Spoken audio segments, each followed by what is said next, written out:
നമസ്കാരം. കേരളത്തിലെ പ്രബുദ്ധരായ നല്ലവരായ വോട്ടർമാരോട് ഒരു വലിയ നമസ്കാരം. ജനാധിപത്യം കാത്തുസൂക്ഷിക്കുവാൻ വേണ്ടി ന്യായമായി നീതിപൂർവം വോട്ട് ചെയ്ത എല്ലാ മലയാളികൾക്കും എന്റെ കൂപ്പുകൈ, ഒരു വലിയ വലിയ നമസ്കാരം. പിണറായി വിജയൻ സർക്കാരിന്റെ അഹങ്കാരത്തിന്, ധൂർത്തിന്, അഴിമതിക്ക്, അക്രമത്തിന് കൊടുത്ത തിരിച്ചടിക്ക് ബിഗ് സല്യൂട്ട്. 10 വർഷം തുടർ ഭരണം കിട്ടപ്പോൾ ഇവർ അന്താളിച്ചുപോയി. പ്രത്യേകിച്ചും അന്തം കമ്മി എന്ന് പറയുന്ന അണികൾ തെറിവിളിയും ഗുണ്ടായുസവും എന്ത് പോക്കിരിത്തരവും ചെയ്യാമെന്ന് പറഞ്ഞ് മന്ത്രിമാർ പെടലി ഉളുക്കി കൊല്ലാൻ ശ്രമിച്ചു എന്ന് പറഞ്ഞ് കേസ് കൊടുക്കുക, കമ്മ്യൂണിസത്തിന്റെ സകല മഹിമയും കളഞ്ഞ, കമ്മ്യൂണിസത്തിന്റെ അന്തസത്ത് നശിപ്പിച്ച, ജനാധിപത്യം തൊലച്ച, ജനങ്ങളെ വെറുപ്പിച്ച ഒരു സർക്കാരിന് ഇങ്ങനെ ഒരു ഭരണം ഞാൻ എന്റെ 66 വയസ്സിൽ കണ്ടിട്ടില്ല. അഹങ്കാരിയായ, ധാർഷ്ട്യത്തിന്റെ ഉടമയായ ഒരു ക്രൂരനായ മുഖ്യമന്ത്രിയാണ് നമ്മളെ ഭരിച്ചുകൊണ്ടിരുന്നത്. ഇന്ന് ഏറെ സന്തോഷത്തോടുകൂടി പറയട്ടെ, ജനാധിപത്യം തൊലഞ്ഞു എന്ന് വിചാരിച്ച് ഞാനിരിക്കുമായിരുന്നു. കാരണം 252 കോടി രൂപയുടെ ഫ്ലെക്സ് അടിച്ചു വെക്കുകയും ഇലക്ഷൻ പ്രവർത്തനത്തിന് യൂട്യൂബേഴ്സിനെയും ഫേസ്ബുക്കിനെയും TV പരസ്യവും പത്രപരസ്യവും എല്ലാം കൊടുത്ത് നമ്മുടെ നികുതി പണം കൊള്ളയടിച്ചിട്ട് പോലും 102 സീറ്റിൽ UDF വിജയിച്ചിട്ടുണ്ടെങ്കിൽ മുഴുവൻ ക്രെഡിറ്റും UDFിനുള്ളതല്ല. കേരളത്തിലെ ജനങ്ങൾ മടുത്തു, വെറുത്തു. പിണറായി വിജയൻ സർക്കാരിന്റെ അഴിമതിയും ധൂർത്തും, ദുരിതാശ്വാസ നിധിയിലെ കൊള്ള പോലും, വയനാട് ചൂരൽമല ദുരന്തത്തിൽ ഒരക്കടലാസുമായി പോയിട്ട് ഊരാളുങ്കൽ സൊസൈറ്റിയും കിഫ്ബി എന്നൊക്കെ പറഞ്ഞ് എന്തൊക്കെയോ ചെയ്ത് എത്ര ലക്ഷം കോടി രൂപ കടം വരുത്തിയതിന് ജനം കൊടുത്ത തിരിച്ചടി. പക്ഷെ ഇതിനിടെ കൂടി 1-2 കാര്യങ്ങൾ സൂചിപ്പിക്കാനുണ്ട്. പി വി അൻവർ എന്ന് പറഞ്ഞ ഒരു വ്യക്തിത്വവുമില്ലാത്ത, രാഷ്ട്രീയത്തിൽ രാഷ്ട്രത്തിനോടോ നാടിനോടോ ഒരു കടപ്പാടുമില്ലാത്ത PV അൻവർ കമ്മ്യൂണിസ്റ്റുകാരനായിരുന്നു. അവിടെ ചില ചക്കിടി ഉക്കിടിയായിട്ട് UDFിൽ വന്നു. പക്ഷെ ജനം തോൽപ്പിച്ചു. PV അൻവറിനെ തോൽപ്പിച്ച ജനാധിപത്യ വിശ്വാസികൾക്കും അവിടുത്തെ വോട്ടർമാർക്കും ഒരു നമസ്കാരം, ഒരു ബിഗ് സല്യൂട്ട്. പിന്നെ ഒരാളുണ്ട്, ശശി, പാലക്കാട് PK ശശിയ, P ശശിയ. നിരവധി അലവലാതി കേസുകളിലൊക്കെ പെടുകയും കമ്മ്യൂണിസ്റ്റ് പുറത്താക്കിയപ്പോൾ കോൺഗ്രസ് അവരെ സ്വീകരിച്ചു. PK ശശിയും 28,000 വോട്ടിന് തോൽപ്പിച്ചു. അവിടുത്തെ ജനങ്ങൾക്കും ഒരു ബിഗ് സല്യൂട്ട്, നമസ്കാരം. ഇങ്ങനെ വേണം രാഷ്ട്രീയം. നമ്മൾ കോൺഗ്രസും കമ്മ്യൂണിസ്റ്റും മാത്രം നോക്കിയാൽ പോരാ. നന്മയുള്ളവർ, മനുഷ്യത്വമുള്ളവർ, മര്യാദയുള്ളവർ, രാജ്യസ്നേഹമുള്ളവർ ജനാധിപത്യത്തിൽ വരണം, രാഷ്ട്രീയത്തിൽ വരണം. അതുകൊണ്ട് PV അൻവറിനെയും P ശശിനെയും തോൽപ്പിച്ചവർക്ക് ഇത്ര നന്ദി പറഞ്ഞാലും പറ്റൂല. നല്ല അർത്ഥവത്തായ വോട്ടർമാരാണ് ആ നാട്ടിലുള്ളത്. UDFിന് 102 സീറ്റ് കിട്ടിയിരിക്കുന്നു. അത് ഒരു ടീം വർക്ക് ഉണ്ടായിരുന്നു. VD സതീശൻ പറഞ്ഞ പോലെ ഒരു ടീം വർക്ക് ഉണ്ടായിരുന്നു. എന്നാൽ പോലും കേരളത്തിലെ ഒട്ടുമുക്കാൽ ജനങ്ങളും പിണറായി വിജയൻ സർക്കാരിന്റെ ധൂർത്തും അഹങ്കാരവും ധാർഷ്ട്യവും വീട്ടിൽ പോയി ചോദിക്കുവാനും കിടക്കു പുറത്തുനിന്നും പരനാറിയെന്നും ഡാഷ് മോനെയെന്നും ചെറ്റയെന്നൊക്കെ വിളിച്ചപ്പോൾ 40 വാഹനത്തിൽ രാജാവിനെ പോലെ ഒരു ഹെലികോപ്റ്റർ മേടിച്ച് മൂടിയിട്ടപ്പോൾ പല വിധത്തിൽ നമ്മുടെ നികുതി പണം കൊള്ളയടിച്ച് പരസ്യങ്ങളും യൂട്യൂബറും ഫേസ്ബുക്കും മറ്റേ സൈബർ പോരാളികളും എരപ്പാളികളെയൊക്കെ വെച്ച് കേരളത്തിലെ ഇങ്ങനെ നശിപ്പിച്ച ഒരു കാലഘട്ടം ഉണ്ടായില്ല. അതിന് മലയാളികൾ ചുട്ട മറുപടി കൊടുത്ത്, നല്ല ചുട്ട തിരിച്ചടി കൊടുത്ത് ചെപ്പക്കുറ്റിക്ക് ചെരുപ്പിനടിച്ചിരിക്കുന്നു, ചൂലിനടിച്ചിരിക്കുന്നു. ഒത്തിരി നന്ദിയുണ്ട് മലയാളികളെ. അപ്പോൾ കോൺഗ്രസ് എന്താ ചെയ്യേണ്ടത്? അവരുടെ പാത പിന്തുടരരുത്. VD സതീശൻ മുഖ്യമന്ത്രിയായി വരണമെന്നുള്ളതാണ് നാട്ടുനടപ്പനുസരിച്ച് ഞാൻ കേട്ടത്. പിന്നെ ഇത് ഹൈക്കമാൻഡും ഇതൊക്കെയാണ്. ആരായാലും ഇനി ആര് ഭരണത്തിൽ തുടർഭരണം നമ്മുടെ പുതിയ മുഖ്യമന്ത്രിയായി വന്ന ആളോട് പറയാനുള്ളത്, നിങ്ങൾ ഒരു 5 വാഹനത്തിൽ, ഒരു ആംബുലൻസ്, 2 എസ്കോട്ട്, ഒരു വണ്ടി കേടായ അത് ഒരു ഇതൊക്കെ ആയിട്ട് നിങ്ങൾ ഒരു 5 വണ്ടി, അങ്ങേയറ്റം 10 വണ്ടിയിൽ കൂടുതൽ ദയവായി യാത്ര ചെയ്തത്. കൂടാതെ ഞങ്ങൾ വോട്ട് ചെയ്ത ജനങ്ങളെ തെരുവിലിട്ട് കഷ്ടപ്പെടുത്തി നിങ്ങൾ പരക്കം പാഞ്ഞ് ഒന്നും ചെയ്യേണ്ട കാര്യമില്ല. അങ്ങനെ വരുമ്പോൾ ജനം പഴയ പോലത്തെ അല്ല, മനസ്സിലായല്ലോ. ജനം നിങ്ങളെ വീണ്ടും തോൽപ്പിക്കും. അതുകൊണ്ട് കോൺഗ്രസ് നേതാക്കന്മാരോടും കോൺഗ്രസിൽ വരുന്ന മന്ത്രിമാരോടും പറയുകയാണ്, നിങ്ങൾ മനുഷ്യത്വപരമായി നീതിപൂർവം ജനങ്ങളോട് പെരുമാറുക. നിങ്ങളുടെ പത്രാസ് ഞങ്ങൾ തന്ന വോട്ടാണ്, അല്ലാണ്ട് നിങ്ങൾ രാജാവല്ല. പിണറായി വിജയനും രാജീവനും വീണക്കും അങ്ങനെ മറ്റ് മന്ത്രിമാർക്കൊക്കെ പറ്റിയെന്താ, നിങ്ങളങ്ങോട്ട് രാജാവായി. സ്ത്രീധനം കിട്ടിയ തുക അല്ലെ കുടുംബ സ്വത്തിൽ നിന്ന് മന്ത്രിയായ പോലെയാണ് നിങ്ങൾ കളിച്ചത്. കോൺഗ്രസ് അങ്ങനെ ചെയ്യരുതെന്ന് അപേക്ഷിക്കുന്നു. നിങ്ങൾ ഒരു 5-10 വണ്ടി കൂടുതൽ യാത്ര ചെയ്തു. അതുപോലെ പേഴ്സണൽ സ്റ്റാഫ്, മുഖ്യമന്ത്രിക്ക് ആവശ്യമുള്ളതൊക്കെ വെച്ചിട്ട് ബാക്കി മന്ത്രിമാർക്ക് ഒരു ലിമിറ്റ് വേണം. 5 വർഷം കഴിയാതെ നമ്മുടെ വി ഡി സതീശൻ ആദ്യം ഒപ്പുവെക്കേണ്ട, അല്ലെങ്കിൽ മുഖ്യമന്ത്രിയായി വരാൻ ഉദ്ദേശിക്കുന്ന ആൾ ആദ്യം ഒപ്പുവെക്കേണ്ടത് 5 വർഷം പേഴ്സണൽ സ്റ്റാഫ് തുടരാതിരുന്നാൽ പെൻഷൻ കൊടുക്കരുത്. ഇപ്പോൾ ഒരാൾ ഇവിടെ ചോദിച്ചു, what about your Kitex Sabu? ഞാൻ കുറച്ചു നാള് അതൊരു വെൽഫെയർ പാർട്ടി ആയിരുന്നപ്പോൾ അതിൽ പ്രവർത്തിച്ചിട്ടുണ്ട്. അത് BJPയിൽ ചേർന്നപ്പോൾ ഞാൻ രാജിവെച്ചു. ഏതായാലും ചക്ക വീണ് 2 പേര് ചത്തതിൽ എനിക്ക് ഒത്തിരി സന്തോഷമുണ്ട്. ഈ പ്രാവശ്യം കിഴക്കമ്പലത്തും 2020യിലും ഒരു ചക്ക വീണപ്പോൾ 2 പേര് ചത്തു. അതിൽ ഒന്ന് ശ്രീനിജൻ എന്ന നമ്മുടെ മറ്റൊരു തന്റേടിയായ എന്ത് തോന്നിവാസവും ചെയ്യുന്ന ജനങ്ങളെ വെറുപ്പിക്കുന്ന ഒരു MLA ശ്രീനിജനും ചക്ക വീണ് ചത്തു. അതേപോലെ തന്നെ സാബു M. ജേക്കബ് എന്ന മുതലാളി അണികളെ തോൽപ്പിച്ചുകൊണ്ട് അദ്ദേഹം എത്തേണ്ടടുത്ത് എത്തി. അദ്ദേഹം പ്രൈം മിനിസ്റ്ററിന്റെ അടുത്ത് എത്തിക്കഴിഞ്ഞു. പക്ഷെ 2020 തോറ്റു. അതുകൊണ്ട് ഈ പ്രാവശ്യം ചക്ക വീണ് 2 പേരാണ് ചത്തേക്കണം.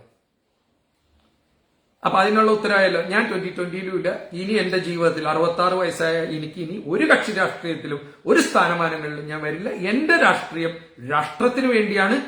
വി ഡി സതീശൻ നല്ലത് ചെയ്താൽ, KC വേണുഗോപാൽ നല്ലത് ചെയ്താൽ, രമേശ് ചെന്നിത്തല നല്ലത് ചെയ്താൽ, സുധാകരൻ നല്ലത് ചെയ്താൽ, ആര് നല്ലത് ചെയ്യണോ, സണ്ണി വർഗീയ ആര് നല്ലത് ചെയ്യണോ അവരുടെ ഒപ്പം ഞാൻ ഉണ്ടാവും. ആര് തെറ്റ് ചെയ്യണോ അവരെതിരെ വിമർശിച്ചിരിക്കും. പലരും എന്നോട് ചോദിച്ചു, UDF വരുമ്പോ താൻ വിമർശിക്കുമെന്ന്. കാണാലോ, നല്ലത് ചെയ്താൽ നല്ലതാണെന്നും തെറ്റാണെങ്കിൽ തെറ്റാണെന്നും രാഷ്ട്രീയവും വർഗവും മതവും നോക്കാതെ ഞാൻ പറയും. പക്ഷെ കമ്മ്യൂണിസ്റ്റിനെ ഞാൻ കുറച്ച് കൂടുതൽ വിമർശിക്കാറുണ്ട്. കാരണം അവർ തെറി പറഞ്ഞ് തന്തക്ക് വിളിച്ച് ഗുണ്ടായിസം കാണിച്ച് ചെടിച്ചട്ടിക്ക് തല തല്ലി പൊളിച്ചിട്ട് അത് രക്ഷപ്രവർത്തനമാണെന്ന് പറയുന്നതൊക്കെ ഒലക്ക പോലെ വിഴുങ്ങാൻ ഞാനൊരു അന്തം കമ്മി അടിമ അണിയല്ലല്ലോ. അതുകൊണ്ട് തെറി പറഞ്ഞ് തോൽപ്പിക്കുന്നവരെ, ഗുണ്ടായിസം കാണിച്ച് തോൽപ്പിക്കുന്നവരെ നമ്മൾ ഇനി വളർത്തരുത്. ഏതായാലും ഇന്നത്തെ ഈ വിജയം കോൺഗ്രസിന്റെ ടീം വർക്കും കമ്മ്യൂണിസ്റ്റിനോടുള്ള വെറുപ്പും TP ചന്ദ്രശേഖരൻ എന്ന് പറഞ്ഞ നല്ലൊരു സഖാവ്, നല്ലൊരു കമ്മ്യൂണിസ്റ്റുകാരൻ, ആശയപരമായി ന്യായത്തിന്റെയും നീതിയുടെ ഒപ്പം നിന്ന് സഹകരണ ബാങ്കിലെ കൊള്ളകൾ കട്ടെടുത്ത് സഹകരണ ബാങ്ക് കൊള്ളയടിച്ചത് ചൂണ്ടിക്കാണിച്ചപ്പോൾ TP 51 വെട്ടുവെട്ടി കൊന്ന ദിവസമാണ് ഇന്ന്. അദ്ദേഹത്തിന്റെ ആത്മാവിന് ഈ വിജയം സമർപ്പിക്കുന്നു. TPയുടെ ചരമദിനമാണ്, അല്ലെ കൊലപ്പെടുത്തിയ ദിനമാണ്. 51 വെട്ടുവെട്ടി. ഇത്രയും ക്രൂരമായ ഒരു കൊലപാതകം ഇന്ത്യൻ രാഷ്ട്രീയത്തിൽ നടന്നിട്ടില്ല. ബോംബ് വെക്കുമായിരിക്കും, പല വിധത്തിൽ കൊല്ലും. പക്ഷെ 51 വെട്ടുവെട്ടി മുഖം വികൃതമാക്കിയ ഒരു ക്രൂരനാണ് നമ്മുടെ നാട് ഭരിച്ചുകൊണ്ടിരുന്നത്. അപ്പൊ അതുകൊണ്ട് കമ്മ്യൂണിസ്റ്റ് ആയാലും കോൺഗ്രസ് ആയാലും BJP ആയാലും സംസ്കാരത്തോടുകൂടി, മനുഷ്യത്വത്തോടുകൂടി, ജാതിയും വർഗീയതയൊക്കെ പറഞ്ഞ് എന്ത് തിന്നണം എന്ത് തിന്നണ്ട, അമ്പലത്തിൽ പോകണം, പള്ളിയിൽ പോകണം, വേണ്ടാത്ത കാര്യത്തിൽ ഇടപെട്ടാൽ ജനാധിപത്യത്തിലെ ശക്തിയാണ് നിങ്ങളുടെ വിരൽത്തുമ്പിലുള്ള വോട്ട്. ഏതായാലും ഇന്നേറെ സന്തോഷവാനാണ്. ഇന്ന് ഈ നിമിഷം ഞാൻ അങ്ങോട്ട് ചത്തുപോയാലും, ഞാൻ ഇവിടെ ഇരുന്ന് മരണപ്പെട്ടാലും വളരെയധികം സന്തോഷമുള്ള ഒരു ദിവസമാണ്. പിണറായി വിജയന്റെ ധാർഷ്ട്യത്തിന് ജനം കൊടുത്ത പുറങ്കാലുകൊണ്ടുള്ള തൊഴി, അടിവയറിന് കൊടുത്ത തഴി, അയാൾക്ക് മാത്രം എന്തുമാവാന്നുള്ള ആ രീതിയിൽ നിന്നും ജനം കൊടുത്ത തിരിച്ചടിക്ക് ഒത്തിരി നന്ദിയുണ്ട്. 101 പാവപ്പെട്ട കുഞ്ഞുങ്ങൾക്ക് അല്ലെങ്കിൽ 1001 പാവപ്പെട്ട കുഞ്ഞുങ്ങൾക്ക് അന്നദാനം ചെയ്യണമെന്ന് ഞാൻ വിചാരിച്ചു. കാരണം തുടർഭരണമാണ് വന്നെങ്കിൽ ഈ നാട് നശിച്ചേനെ. കുറെ അന്തം കമ്മികൾ എന്തൊക്കെ വിട്ട, ഇവിടുത്തെ വികസനം നോക്കൂ, ഇവിടുത്തെ റോഡ് നോക്കൂ, ഇവിടുത്തെ മറ്റത് നോക്കൂ, മറിച്ചത് നോക്കൂ എന്നൊക്കെ പറഞ്ഞു. പക്ഷെ ഒരു ചോദ്യം, ഈ 10-16 ലക്ഷം കോടി രൂപ കടം ആരടക്കും? വൈദ്യുതി ബില്ല് ഏറ്റവും കൂടുതൽ കേരളത്തിലല്ലേ? വെള്ളം, KSRTC എല്ലാം ഏറ്റവും കൂടുതൽ കേരളത്തിലല്ലേ? അപ്പൊ നമ്മുടെ കയ്യിൽ നിന്ന് നികുതി പണം പിരിച്ചിട്ട് ഇത് കൊണ്ടുപോവാ. പക്ഷെ ഒലക്ക വിഴുങ്ങുന്ന, ഒലക്ക കരിമ്പ് പോലെ തിന്നുന്ന കമ്മ്യൂണിസ്റ്റ് പാർട്ടിയുടെ അണികൾ ഇവര് നേതാക്കന്മാരെ തലക്ക് ചുവന്നു. കളമശ്ശേരിയിലെ രാജീവിന്റെ തോൽവിയും അഹങ്കാരത്തിനും ധാർഷ്ട്യത്തിനുമുള്ള ഒരു തിരിച്ചടിയായിരുന്നു. റോഷി അഗസ്റ്റിൻ കുറെ കളിച്ചു, അദ്ദേഹത്തിനും കൊടുത്തു. സെക്രട്ടേറിയറ്റിൽ ഉമ്മൻചാണ്ടിക്കെതിരെ KM മാണി സ്വന്തം അപ്പനെതിരെ തൂറിത്തോപ്പിച്ചവരുടെ കൂടെ പോയ KM മാണിയുടെ മകനും കേരള കോൺഗ്രസും തോറ്റ് തുന്നമ്പാടി. അതിനും വോട്ടർമാർക്ക് വലിയ നമസ്കാരം. അതുകൊണ്ട് ഈ പ്രാവശ്യത്തെ തെരഞ്ഞെടുപ്പ് ജനമാണ് ഏറ്റവും വലുത്, വോട്ടാണ് ഏറ്റവും വലുത് എന്ന് തെളിയിച്ച് എല്ലാവർക്കും പ്രാർത്ഥനകൾ. നിങ്ങളുടെ ബുദ്ധി ഇങ്ങനെ തന്നെ പോണം. കക്ഷി രാഷ്ട്രീയം കളിക്കരുത്. നമുക്ക് വേണ്ടത് രാഷ്ട്രമാണ്. രാഷ്ട്രം കഴിഞ്ഞു വേണം രാഷ്ട്രീയം. ഇവന്മാര് പാർട്ടി ഓഫീസ് തിരുവനന്തപുരത്ത് VD സതീശൻ ചാർജ് എടുത്താൽ ഉടനെ തന്നെ AKG സെന്ററിന്റെ അവിടുത്തെ സ്ഥലമൊക്കെ കയറിയിട്ടുണ്ടെങ്കിൽ ഇനി രാഷ്ട്രീയം നോക്കരുത്, കക്ഷി രാഷ്ട്രീയം നോക്കരുത്. ഊരാളുങ്കൽ സൊസൈറ്റി നടത്തിയ എല്ലാ കാര്യങ്ങളും വിജിലൻസ് അന്വേഷിക്കണം. കിഫ്ബി കാണിച്ചു കൂട്ടിയതെല്ലാം അന്വേഷിക്കണം.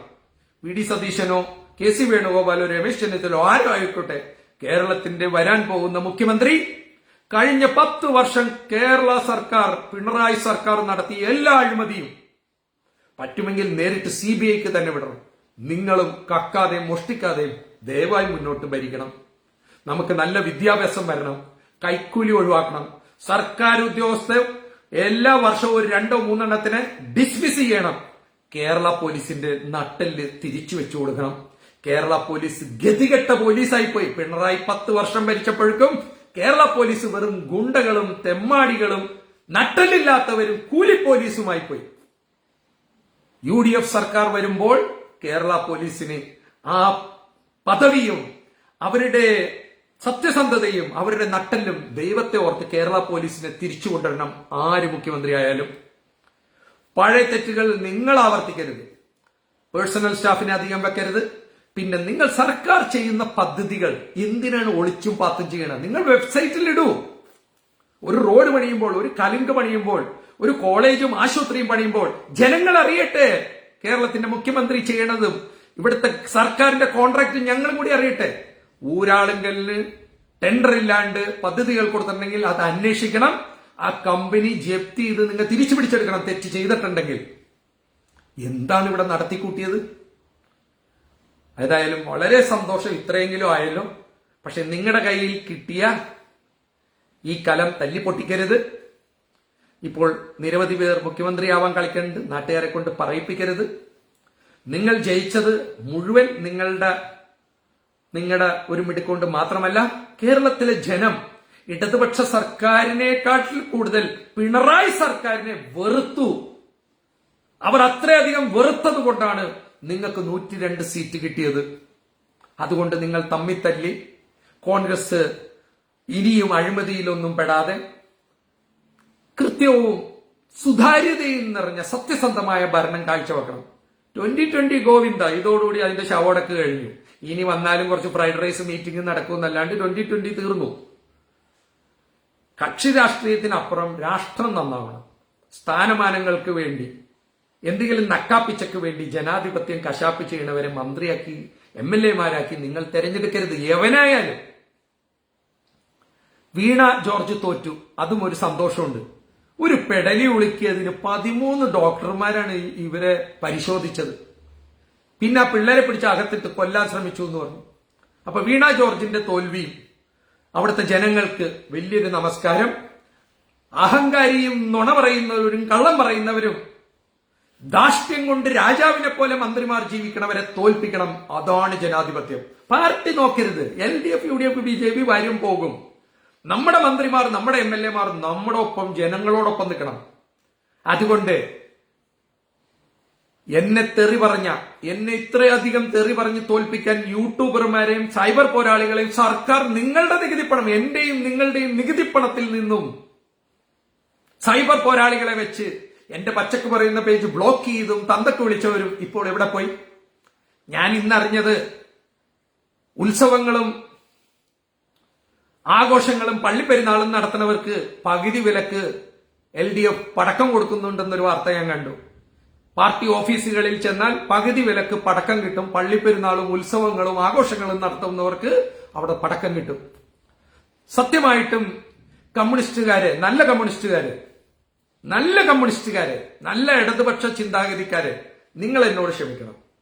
നിങ്ങളുടെ ക്രൂരനും ധാർഷ്ട്യവും ധൂർത്തുമുള്ള പിണറായി വിജയൻ എന്ന ഒറ്റയാളും അദ്ദേഹത്തിന് ചിങ്കിടിവാണ് മണിയടിച്ചിരിക്കണവരെ എന്ത് തെറ്റ് ചെയ്താലും മുതലാളി, തൊഴിലാളി, രാജാവേ എന്ന് പറഞ്ഞ് വണങ്ങി അടിമയെ പോലെ ഇരുന്നത് കൊണ്ടാണ് കമ്മ്യൂണിസ്റ്റ് ഇതുപോലൊരു പതനത്തിലേക്ക് പോയത്, തോൽവി പോയത്. പിന്നെ നമ്മുടെ പുള്ളിയുടെ പേര് രണ്ടുപേര്, ഒന്ന് ജി സുധാകരനും പിന്നെ പുസ്തകം എഴുതിയ ആ മനുഷ്യനും ജയിച്ചു. അതിനും അവിടെയുള്ളവർക്ക്, സുധാകരൻ വോട്ട് ചെയ്തവർക്കും നമ്മുടെ പുസ്തകം എഴുതിയ പുള്ളിക്കാരനും, ആ പുസ്തകം എഴുതിയിട്ട് പുള്ളിയുടെ വീട്ടിൽ പോയി ഗുണ്ടായിസം കാണിച്ച്. ഇവരെ വെറുക്കാം.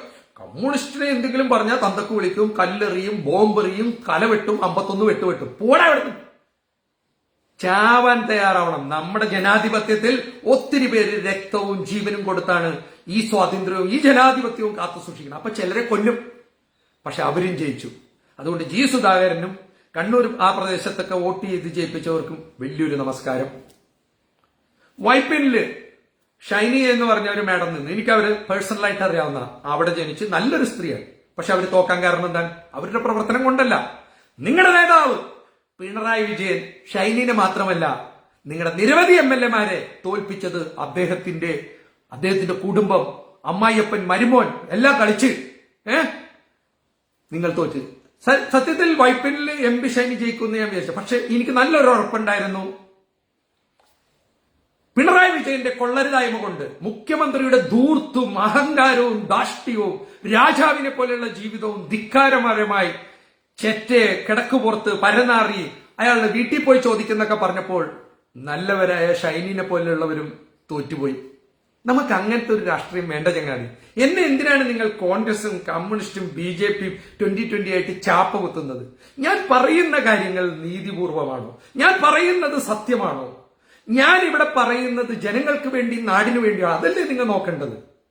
നിങ്ങൾ പിണറായി എന്ത് പറഞ്ഞാലും അതനുസരിക്കുകയും നവകേരള ബസ് യാത്ര തൂറി മെഴുകി, പിന്നെ നമ്മുടെ പ്രശാന്ത് ബ്രദോ, IAS ഉദ്യോഗസ്ഥനായ പ്രശാന്ത് ബ്രോ, അയാളെ നിരന്തരം ഇങ്ങനെ സസ്പെൻഷനിലിട്ട് അയാൾക്ക് ശമ്പളം കൊടുത്തത് ഇയാളുടെ തറവാട്ട് സ്വത്താണ്.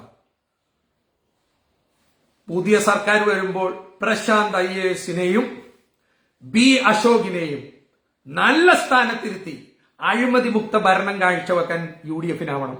UDF ഇനി അങ്ങോട്ടുള്ള ഭരണം പഴയ രാഷ്ട്രീയം കളിച്ചാൽ നിങ്ങളും പോക്കിടിയാ.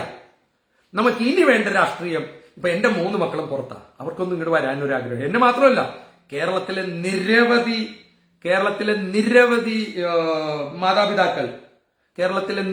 മാതാപിതാക്കൾ ഇന്ന് വിഷമിക്കുകയാണ്. കാരണം അവരുടെയൊക്കെ മക്കൾ വിദേശത്ത് ജോലി ചെയ്യുന്നു, പണിയെടുക്കുന്നു. അവരൊക്കെ തിരിച്ചു വരണമെങ്കിൽ നിങ്ങളുടെ ഊച്ചാളി രാഷ്ട്രീയം പറ്റില്ല, ഗുണ്ടായിസ രാഷ്ട്രീയം പറ്റില്ല, മന്ത്രി രാജാവാൻ പാടില്ല. ജനാധിപത്യം എന്ന് പറഞ്ഞാൽ എനിക്ക് എന്റേതായ അവകാശങ്ങളുണ്ട്, എനിക്ക് ചോദ്യങ്ങൾ ചോദിക്കണം. ചോദ്യങ്ങൾ ചോദിക്കുമ്പോൾ വീട്ടിൽ പോയി ചോദിക്കടാ എന്ന് പറഞ്ഞവനെ വീട്ടിലിരുത്തിയ മലയാളികൾക്ക് ലാൽ സലാം. ഇത് ഒറിജിനൽ ലാൽ സലാമാണ്. എന്തെല്ലാം അഴിമതി വന്നു ഈ പ്രാവശ്യം. 2020 ഇവിടെ 20 സീറ്റിൽ നിന്നത് UDF-നെ തോൽപ്പിക്കാൻ വേണ്ടിയാണ്. അതും പൊളിഞ്ഞു പാലീസായി. 20 സ്ഥാനാർത്ഥികളെ 2020 പല സ്ഥലത്തും നിർത്തിയത് UDF-നെ തോൽപ്പിക്കാനും കമ്മ്യൂണിസ്റ്റിനെ സഹായിക്കാനും വേണ്ടിയായിരുന്നു. പക്ഷെ അതും പൊളിച്ചു ജനങ്ങൾ. വീണ്ടും ഒരു സല്യൂട്ട്. കണ്ട യൂട്യൂബറും ബിഗ് ബോസും മറ്റതും മറിച്ചതും. ഒരു രാഷ്ട്രീയത്തിലൊക്കെ ഒരു ക്ലാസിഫിക്കേഷൻ ഇല്ല. അല്പം വിദ്യാഭ്യാസം, അത്യാവശ്യം വിവരം, അത്യാവശ്യം ജനങ്ങളുമായിട്ടുള്ള സോഷ്യൽ വർക്ക്, കമ്മിറ്റ്മെന്റ്, പൊതുരംഗത്ത് ആളെ കിട്ടാഞ്ഞിട്ടാണ്. കുറെ യൂട്യൂബറും കുറെ മാറ്റതും മറിച്ചതും രാഷ്ട്രീയം എന്താണെന്ന് അറിയാണ്ട് ഞങ്ങ 10 ലക്ഷം വോട്ടിന് ജയിക്കുമെന്ന് പറഞ്ഞൊക്കെ നടക്കുള്ളൂ. അത് മുതലാളിയുടെ പണിക്കുറ്റം തീർന്നു. ഇതൊന്നും അല്ല രാഷ്ട്രീയം. നിങ്ങൾ പഴയ ഗാന്ധി സിനിമയൊക്കെ എടുത്തൊന്ന് കാണണം. പഴയ ഒത്തിരി നല്ല സിനിമകൾ ഉണ്ടാക്കൊന്ന് കാണണം. എന്താണ് ജനാധിപത്യം, ഇന്ത്യക്ക് എങ്ങനെ സ്വാതന്ത്ര്യം കിട്ടി, ഇന്ത്യ എങ്ങനെ ഇങ്ങനെയായി, എത്ര പേരുടെ ജീവനും സ്വത്തും രക്തവും എല്ലാം കൊടുത്താണ് ഇന്ത്യ ഇങ്ങനെ ആയെന്നറിയണം. അപ്പൊ കണ്ട അലവലാദികളെ, ചെറ്റകളെ, ഡാഷ് മക്കളെ, പരനാറികളെ നിങ്ങൾ തെരഞ്ഞെടുക്കരുത്. കോൺഗ്രസ് ചെയ്യേണ്ട കാര്യങ്ങൾ തീർച്ചയായും സെക്രട്ടേറിയറ്റിൽ മുഴുവൻ വീഡിയോ ക്യാമറകൾ വെക്കണം, പോലീസ് സ്റ്റേഷനിൽ മുഴുവൻ വീഡിയോ CCTV വെക്കണം. ജനം അറിയണം നമ്മുടെ മുഖ്യമന്ത്രി എന്താണ് ചെയ്യണമെന്ന്. ആ പൊതിഞ്ഞിട്ടേക്കണ ഹെലികോപ്റ്റർ ഉണ്ടല്ലോ, അതാദ്യം തിരിച്ചു കൊടുക്കണം. നമുക്ക് ഒരു ഫോൺ കോളിൽ വിളിച്ചാൽ ഹെലികോപ്റ്റർ കിട്ടുന്നേ, അതിനുള്ള എഗ്രിമെന്റ് എഴുതി വെച്ചാൽ മതി. എന്നിട്ട് അതിന് ഇത്തിരി വാടക കൂടുതലോ, ഇതിലെ കമ്മീഷൻ. പിന്നെ IPS IAS ഉദ്യോഗസ്ഥർ റിട്ടയർ ആയി കഴിയുമ്പോൾ വീണ്ടും കൊണ്ടുവന്ന് കൊച്ചി മെട്രോയിലും ചീഫ് സെക്രട്ടറിയുടെ മറ്റ് സെക്രട്ടറി, മറിച്ച സെക്രട്ടറിയൊക്കെ ആക്കി ഇരുത്തണോ? ഒരു ഉപകാര സ്മരണയുണ്ടല്ലോ. ഇവർ ഭരണത്തിലിരിക്കുമ്പോൾ നിങ്ങൾക്ക് അഴിമതി നടത്താനും കള്ളത്തരം ചെയ്യാനും കട്ടുമാറ്റാനും കൂട്ടുനിന്നവരെ നിങ്ങൾ വീണ്ടും പൊസിഷനിൽ കൊണ്ടുവരുന്നത് UDF സർക്കാർ ചെയ്യരുത്.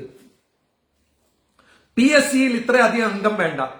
ബഹുമാനപ്പെട്ട UDFന്റെ പുതിയ മുഖ്യമന്ത്രി ആരായിക്കോട്ടെ, നിങ്ങൾ നിങ്ങളുടെ പോസ്റ്റർ ഒട്ടിച്ച ജൈവിച്ച അണികളെ മുഴുവൻ കുത്തി എവിടെയെങ്കിലും കയറ്റാനല്ല ഞങ്ങൾ വോട്ട് ചെയ്തേക്കണത്. അവർക്ക് അർഹതപ്പെട്ടവർക്ക് ജോലി കൊടുക്കുന്നില്ല. പക്ഷെ കുറെ പേഴ്സണൽ സ്റ്റാഫ് 2 വർഷം കഴിഞ്ഞ് അവരെ റിട്ടയർ ചെയ്ത് പിന്നെ ഇതിന്റെ അകത്ത് കയറ്റാം. അപ്പൊ നിങ്ങളുടെ പോസ്റ്റർ ഒട്ടിക്കലും തല്ലാനും ഉളത്തരത്തിനും കോൺഗ്രസ് ചെയ്യരുത്. പിന്നെ ഇവര് പല സ്ഥലത്തും ആൾക്കാരെ കുത്തിക്കയറ്റും.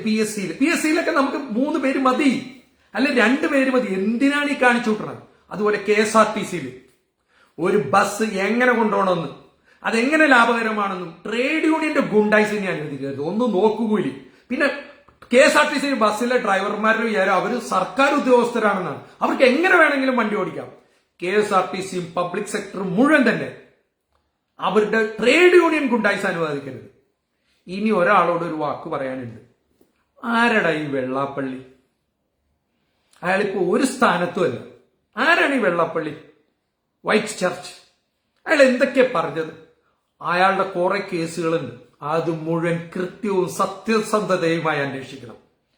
കള്ളപ്പണ ഇടപാട് ചെയ്ത എല്ലാത്തിനെയും UDF വരുമ്പോൾ പൊക്കി അകത്തിടണം. അതായിരിക്കണം കോൺഗ്രസും കമ്മ്യൂണിസ്റ്റും വരാൻ പോകുന്ന ആരായിക്കോട്ടെ ചെയ്യേണ്ടത്. അല്ലാണ്ട് നിങ്ങൾ ഒരമ്മ പെറ്റ മക്കളായിട്ട് കോഴിക്കാല് തിന്നുമ്പോൾ പ്രതിപക്ഷവും ഭരണപക്ഷവും കോഴിക്കാല് തിന്ന് ഒന്നിച്ചാൽ ഇനി ജനങ്ങൾ സഹിക്കില്ല. ഇത്രയധികം കഞ്ചാവും മയക്കുമരുന്നും കേരളത്തിൽ വന്നിട്ടുണ്ടെങ്കിൽ അതിന് ഉത്തരവാദി ഭരണകൂടമാണ്, ഭരിക്കുന്നവരാണ്. കോൺഗ്രസ് അത് ആവർത്തിക്കരുത്. ബാർ ലൈസൻസ് ഒക്കെ ഇനി ഹൈക്കോടതിയിൽ നിന്ന് നിങ്ങൾ തന്നെ ഒരു നിയമം പാസ്സാക്കണം. UDF വരുമ്പോ ബാർ ക്യാൻസൽ ചെയ്യും, LDF വരുമ്പോ ബാർ വരും. ഇതിനൊക്കെ കൈക്കൂലിയുണ്ട്. ഞങ്ങൾക്കൊന്നും ഇത് അറിയാൻ പാടില്ലെന്നാണ്. അതിൽ ഒന്നാമത്തെ കാര്യം, MLA ആയാലും മന്ത്രി ആയാലും നിങ്ങൾക്ക് എങ്ങനെയും കോടികൾ ഉണ്ടാവണം. അപ്പൊ നിങ്ങൾക്ക് ബാർ ലൈസൻസ് കൊടുക്കുമ്പോൾ, പാറമടയുടെ ലൈസൻസ് കൊടുക്കുമ്പോൾ, ആശുപത്രിക്ക് ലൈസൻസ് കൊടുക്കുമ്പോൾ, വിദ്യാലയങ്ങൾക്ക് ലൈസൻസ് കൊടുക്കുമ്പോൾ എല്ലാത്തിൽ നിന്നും അമിതമായ കൈക്കൂലിയും കമ്മീഷനും മേടിച്ചല്ലേ നിങ്ങൾ കോടികൾ സമ്പാദിക്കുന്നത്. അതുകൊണ്ട് UDFന് 102 സീറ്റ് തന്ന മലയാളികളെ ഇനിയും നിങ്ങൾ പൊട്ടന്മാരാക്കരുത്. അപ്പൊ ഒരിക്കൽ കൂടി ഇത്തരം കാര്യങ്ങൾ ഞാനൊരു മെയിൽ വായിക്കാം. എളിയവൻ അനുസരിക്കണമെന്നല്ല, ഒന്ന് വായിക്കണം. പേഴ്സണൽ സ്റ്റാഫ് അധികം വെക്കരുത്. നിങ്ങൾ ഒരു 5 വണ്ടി കൂടുതൽ എസ്കോർട്ട് യാത്ര ചെയ്യരുത്. ജനങ്ങളെ കൂടുതൽ ബുദ്ധിമുട്ടിച്ചുകൊണ്ട് നിങ്ങൾ രാജാവ് മുഖ്യമന്ത്രി കളിക്കരുത്. സുതാര്യത നിറഞ്ഞതായിരിക്കണം എല്ലാം. ഊരാളുങ്കൽ സൊസൈറ്റി ആയാലും കിഫ്ബി ആയാലും അടിയോടുകൂടി മാന്താൻ സമ്മതിക്കരുത്. ചെറിയൊരു 10% കളവ് ഞങ്ങൾ അംഗീകരിച്ചു ജനാധിപത്യത്തിൽ. 100ക്ക് 10 രൂപ വേണ്ട, 20 രൂപ നിങ്ങൾ കട്ടു. ദൈവത്തെ ഓർത്ത് 180 രൂപ കക്കരുത്. പാലങ്ങൾ ഇനി പൊളിഞ്ഞു വീഴരുത്. പാലാരിട്ടം പാലത്തിന്റെ ഗതി ഇനി ഉണ്ടാവരുത്. കാരണം ബെന്നി ജോസഫിന്റെ കാലമൊക്കെ കഴിഞ്ഞു. പുതിയ പിള്ളേർക്ക് നിയമത്തെ പേടിയില്ല, പോലീസിനെ പേടിയില്ല. അവർ കഞ്ചാമ്പും മയക്കുമരുന്നും എടുത്ത് പെറ്റ തള്ളയെ ബലാത്സംഗം ചെയ്യുന്നു, പെറ്റ തള്ളയെ തല്ലിക്കൊല്ലുന്നു. അവർക്ക് മുഖ്യമന്ത്രിയും ജഡ്ജിയും DGPയും കളക്ടറും തഹസിൽദാരും എല്ലാം ഒന്നാണ്. അവരെല്ലാത്തിനും കുത്തും. അതിനിട കൊടുക്കരുത്. സമാധാനം, സുതാര്യത, സത്യസന്ധത, ഇതെല്ലാം മര്യാദപൂർവ്വം ചെയ്തില്ലെങ്കിൽ പുതിയ പിള്ളേര് നമ്മളെ പോലെയല്ല, അവർ കുത്തും, ഓടിച്ചിട്ട് കുത്തും. 2030 ആവുമ്പോഴേക്കും പിണറായി ഭരിച്ച പോലെ, പിണറായി വിജയൻ ഭരിച്ചതുപോലെ ഇവിടെ ഇത്രയധികം മയക്കുമരുന്നും ബാറും കഞ്ചാവും പള്ളികളിൽ അടി, അവിടെ അടി, ഇവിടെ അടി, കൈക്കൂലിയും ഇത്രയധികം ദൂർത്തും ചെയ്താൽ പുതിയ മക്കൾ കുത്തും സാർ, ഓടിച്ചിട്ട് കുത്തും സാർ. ജഡ്ജിയെ കുത്തും, കളക്ടറെ കുത്തും. കാരണം 28 പേർ ഒരു ദിവസം ആത്മഹത്യ ചെയ്യുന്ന സ്ഥലമാണ്. അതുപോലെ റോഡ് അപകടങ്ങൾ കുറയ്ക്കാൻ എല്ലാം. പിന്നെ നിങ്ങൾ കുറച്ച് IAS ഉദ്യോഗസ്ഥരും IPS ഉദ്യോഗസ്ഥരും മന്ത്രിമാരും കൂടി എല്ലാം തീരുമാനിക്കേണ്ടത്. ഇതിനൊക്കെ എക്സ്പേർട്സ് ഉണ്ട്. നമ്മുടെ ലോകം ഇന്ന് വിരൽ തുമ്പിൽ ഗൂഗിളിൽ പോയാൽ എല്ലാം കിട്ടും. കുറെ മണ്ടന്മാർ ഈ വയറ്റിലെ പാലൊക്കെ പണിത പോലെ ആർക്കുണ്ടാക്കാൻ വേണ്ടി, കമ്മീഷൻ തിന്നാൻ വേണ്ടി അല്ലേ. അതുകൊണ്ട് പുതിയ UDF സർക്കാരിനോട് ഞാൻ കൽപ്പിക്കുകയല്ല, അപേക്ഷിക്കുകയാണ്. പിണറായി വിജയൻ ചെയ്ത, ഇടതുപക്ഷ സർക്കാർ ചെയ്ത, കഴിഞ്ഞ 10 വർഷം ചെയ്ത ധൂർത്തും അഴിമതിയും അഹങ്കാരവും കൊള്ളയും കൊള്ളിവെപ്പും കൊലയും കഞ്ചാവും മയക്കുമരുന്നും ഊരാളുങ്കൽ സൊസൈറ്റിയും കിഫ്ബിയും എല്ലാം നിങ്ങൾ ചെയ്യരുത് പ്ലീസ്. മൊത്തം കേരളത്തിലെ 3.5 കോടി ജനങ്ങൾക്ക് വേണ്ടി ഞാൻ UDFന്റെ കാല് പിടിച്ചിട്ട് പറയുകയാണ്. ചില ഊച്ചാളി നേതാക്കന്മാർ കൊച്ചിൻ കോർപ്പറേഷനിലും ട്രിവാൻഡ്രം കോർപ്പറേഷനിലും കോഴിക്കോട് കോർപ്പറേഷനിലൊക്കെ വന്ന് ബിൽഡിംഗ് ഇൻസ്പെക്ടറെയും മറ്റവരെ ഫ്ളാറ്റ് മുതലാളിനെ, ആശുപത്രി മുതലാളിനെയൊക്കെ പ്രീണിപ്പിച്ചുകൊണ്ട് നിങ്ങൾ പണം ഉണ്ടാക്കുന്ന രാഷ്ട്രീയം ഇനി കളിച്ചാൽ പിള്ളേര് താടിക്കെട്ട് തട്ടും, പിള്ളേര് ഓടിച്ചിട്ട് തല്ലും. നിങ്ങളുടെ പോലീസിനോ കോടതിക്കോ ഒരു ചുക്കും ചെയ്യാൻ പറ്റില്ല. കാരണം ജീവൻ വേണ്ടെന്ന് വെച്ചാൽ പിന്നെ എന്ത് കോപ്പ. അതുകൊണ്ട് മഹാത്മാഗാന്ധിയും നിരവധി ആൾക്കാർ ചോരയും നീരും സ്വത്തും എല്ലാം കളഞ്ഞ് നേടിത്തന്ന ഈ ജനാധിപത്യം കാത്തുസൂക്ഷിക്കുവാൻ വേണ്ടി ഇനി വരുന്ന UDF സർക്കാർ ശരിക്കും ജനകീയമായിരിക്കണം. ആ ഹെലികോപ്റ്റർ എടുത്ത് ആദ്യം കത്തിച്ചോളാം കേട്ടോ. അതുപോലെ കണക്കുകളും കാര്യങ്ങളും വിവരാവകാശമൊക്കെ കൊടുത്ത് അപ്പൊ തന്നെ തരുന്ന വിധത്തിലായിരിക്കണം, ഇട്ട് നടത്തരുത്. വിവരാവകാശം കൃത്യമായിട്ട് തരാത്തവനേക്കാൾ ഉദ്യോഗസ്ഥനെ പാക്ക് ചെയ്യണം. No suspension, dismiss. കൈക്കൂലി മേടിക്കുന്ന പോലീസുകാർ, കഞ്ചാവും മയക്കുമരുന്നും ഫൈനാൻസും തിരുമൽ കേന്ദ്രത്തിൽ പോകുന്ന പോലീസുകാരെ പിടിച്ചാൽ നോ സസ്പെൻഷൻ, ഡിസ്മിസ്ഡ്, പിരിച്ചുവിടുക. അവന്റെ നക്ഷത്രം തൊപ്പിയും പറിച്ചെടുത്തിട്ട് അവരെ പറഞ്ഞു വിടുക. ATM കൗണ്ടറിൽ പോലും നിർത്തരുത്. അതുകൊണ്ട് നട്ടലുള്ള പോലീസുകാരെയും നട്ടലുള്ള സർക്കാർ ഉദ്യോഗസ്ഥരെയും നട്ടലുള്ള IAS IPS ഉദ്യോഗസ്ഥരും അവരൊന്നും കൂലിപ്പണിയായി നാണം കെട്ട ജോലിയായി തഹസിൽദാരും വില്ലേജ് ഓഫീസറൊക്കെ തന്നെ പുറംപോക്ക് ഭൂമിയൊക്കെ പിടിച്ചെടുക്കാനും കൃത്യമായി ഒറ്റ രാത്രി കൊണ്ട് വേണ്ട, അഴിമതി കൊണ്ട് കേരളം ഇനി തുലക്കരുത്. ഇന്ന് കേരളം നമ്പർ 1 ആയിരുന്നെങ്കിൽ ഇന്ന് കേരളം ഇന്ത്യയിലെ ഏറ്റവും മോശപ്പെട്ട സംസ്ഥാനമാണ്. കഞ്ചാവ് മയക്കുമരുന്നിന്റെ കാര്യത്തിൽ, വിദ്യാഭ്യാസത്തിന്റെ കാര്യം, പിന്നെ 10ൽ എല്ലാരും ജയിപ്പിക്കണം. ആ പരിപാടി ഒന്നും നിർത്തണേ. എഴുത്തും വായന, അപ്പന്റെ പേരെഴുതാൻ പറ്റാത്തവൻ, തന്തയുടെ പേരെഴുതാൻ പറ്റാത്തവൻ, അവന്റെ പഞ്ചായത്തിന്റെ അവന്റെ വീട്ടും പേരെഴുതാത്തവനെ 10ാം ക്ലാസ് ജയിപ്പിക്കല്ലേ.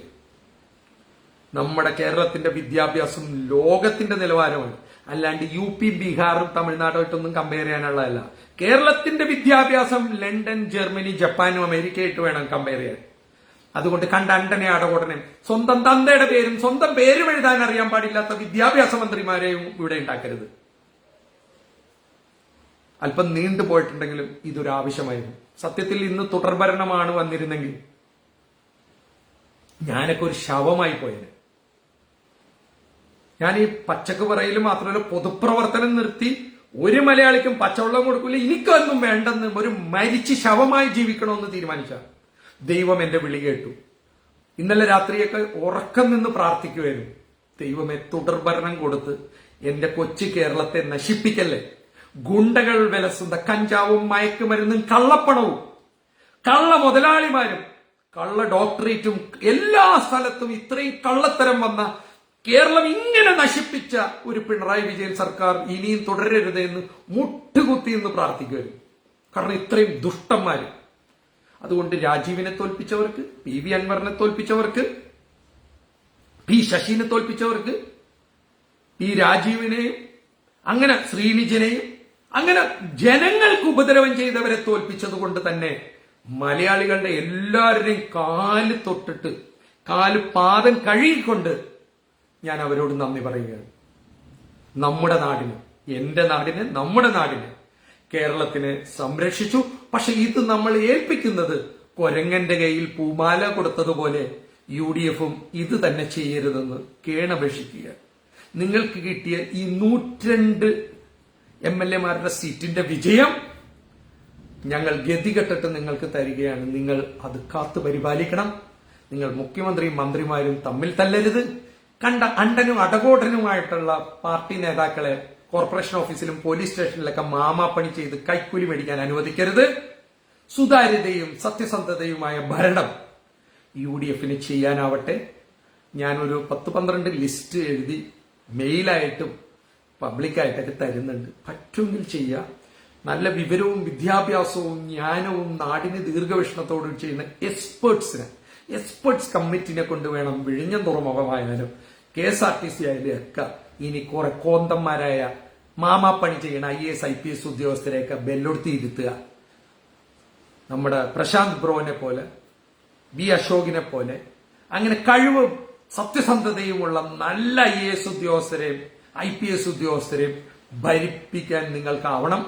ഇനിയും കഴിഞ്ഞ 10 വർഷം കേരളം തൊലച്ചതുപോലെ UDF ചെയ്യരുതെന്ന് അപേക്ഷിച്ചുകൊണ്ട് ഒരിക്കൽ കൂടി കേരളത്തിന് ഒന്ന് ശ്വാസം നൽകി, ഓക്സിജൻ നൽകി, ചത്ത് ശവമായി ചീഞ്ഞുപോയ നാറിപ്പോയ കേരളത്തെ 102 സീറ്റ് കൊടുത്ത് ജനാധിപത്യം കാത്തു സൂക്ഷിച്ച നല്ലവരെ തെരഞ്ഞെടുത്ത എല്ലാ മലയാളികൾക്കും എന്റെ ഹൃദയം തൊട്ട് ആത്മാർത്ഥമായ നന്ദി പറഞ്ഞുകൊണ്ട് നിർത്തുന്നു.